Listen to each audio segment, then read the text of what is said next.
How deep do you think you can go into your roster of O-linemen? Guys you feel comfortable putting Yeah, in the game? feel pretty good. Probably eight guys right now. Feel pretty comfortable. Hopefully, a few weeks in we can get to 9, maybe even 10. Can't say I've been to that point a lot in my career where you got 10 that you feel great about, but we're always going to keep pushing it and always hope we can get there. Coach Bowen said yesterday the identity of this offense is going to be established if the offensive line through the run game. Do you sense with those guys and through the spring and training camp with you that that's getting to that point? I certainly think it is. Again, there's a little bit unknown anytime you're still in preseason, you're still not to game week yet. But the thing I like about these guys is, like I said, they love playing football, and they love playing football that way. They like to play physical. They want to run the football.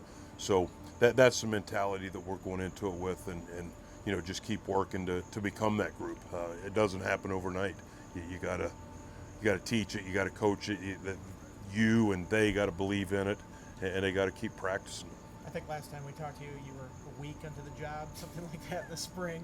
What have you learned from your group in the 6-7 months since then? I guess the biggest thing is I'm learning kind of what makes each of them tick and what they believe in, and what makes them go as a player. Some guys it's all about teaching and direction. Some guys you need to get after them a little bit to get them going. I don't think we got a lot of guys that need to be screamed at just to get them going. It's like I've said a few times already, they enjoy football. They love playing football. So, it's easy to coach a group like that. You just go in and say, hey, here's what we're going to do, and they get excited about it. When they come out on the field, they love going out here and competing. I think that the thing that you learn is how to get the fundamentals across, how to make your points to them, and how to really make them understand what you're trying to do with each play and with each fundamental that you're teaching them. Why? We talk a lot about details here. It's one of our fundamentals as a program that we teach, and to me that's what and why, what we're doing, why we're doing it that way. That way, if something goes a little funky out there, they can react to it. What's impressed you about Xavier in fall camp? What have you liked what you've seen, and where do you hope he continues to grow? I hope he continues to grow as a human, get bigger, keep getting bigger. He's really impressed me with how important football is to him.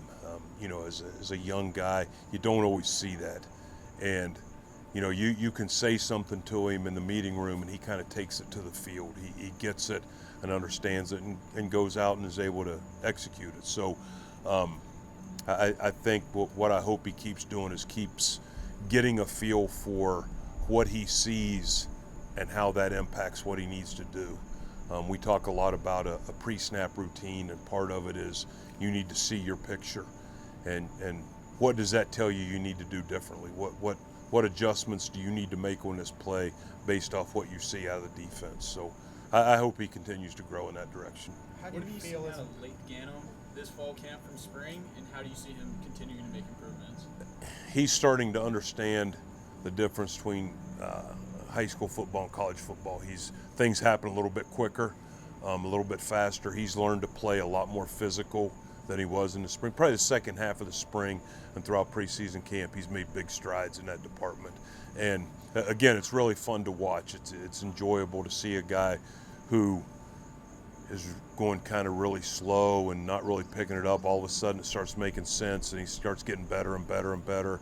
And just to watch him go out and practice now from the first practice in the spring, it's a world of difference. Is he in that backup tackle mix? Or who do He you certainly feel is. that He next certainly group of is. tackles behind him? Right now, Brody Meadows is in there. I think Brody's going to play a good bit. Johnny Garrett is getting a lot of reps with those guys. I think those two guys are going to be able to help us. Jack Holyfield, Johnny Dixon, all those guys. Clayton Frady is coming along, and he's been a really good addition that we think we're going to be able to, get some good time from him, some good play from him. And then, Lath's in that group too. So we got about really 11 guys that we're hoping that we can get to nine guys that we're comfortable with by midseason. You talked about Xavier earlier. Any consternation as an offensive line coach? I think he's got 27 career snaps being your starting left tackle. Is it any sleepless nights? Appreciate you bringing that up. There will be now. You know what? The thing that we've talked about is we've got a couple young guys in there in that group, but they've earned the right to be out there. It's not something that was just handed to them. So to answer your question, I have complete confidence in him and Braylon that'll be next to him. You know, two young guys.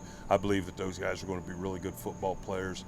You know, certainly there'll be some things that, you know, they'll have to get corrected and cleaned up during the course of a game, during the course of a season. But I have no concerns with those guys. Where's your confidence level with Caden Parker? Pretty high. I think those guys have played a lot of football, and they can see things happening. You know what I mean? That when they get into their pre-snap routine, they see a picture, they can kind of diagnose it pretty quickly. So excited about the way those guys are going. And with Caden first year at center, seeing the picture is a lot most important. Critical. For him. Has that slowed down for him with all the reps he's been getting? Yeah. I mean, you go through a period where you got to see it, and you know, it takes a little bit of time, but the more and more you do it, and you can do some of that stuff on film too. You know, he's been able to watch a lot of film on his own where you can see the defense, you know, what it means, the picture that you see, how they're going to react, how they're going to play based off what the call is. You mentioned Brody. Prize mentioned him as a swing guy that can play guard or tackle. What has he shown you at both? Do you feel like he's more comfortable at one position or another, or he's still trying to figure it out? I don't know the answer to that. I'm still trying to figure out where he's most comfortable. I think the thing that you see with him is he's really big and really long, and when he plays with good leverage, he can move some people. You know, it's the old saying goes, it's hard to teach size. You know, it's hard to coach size. So you got a big guy who can get leverage. He can move some people. It's about consistency with him now. You know, doing everything the right way, every play, not just here and there.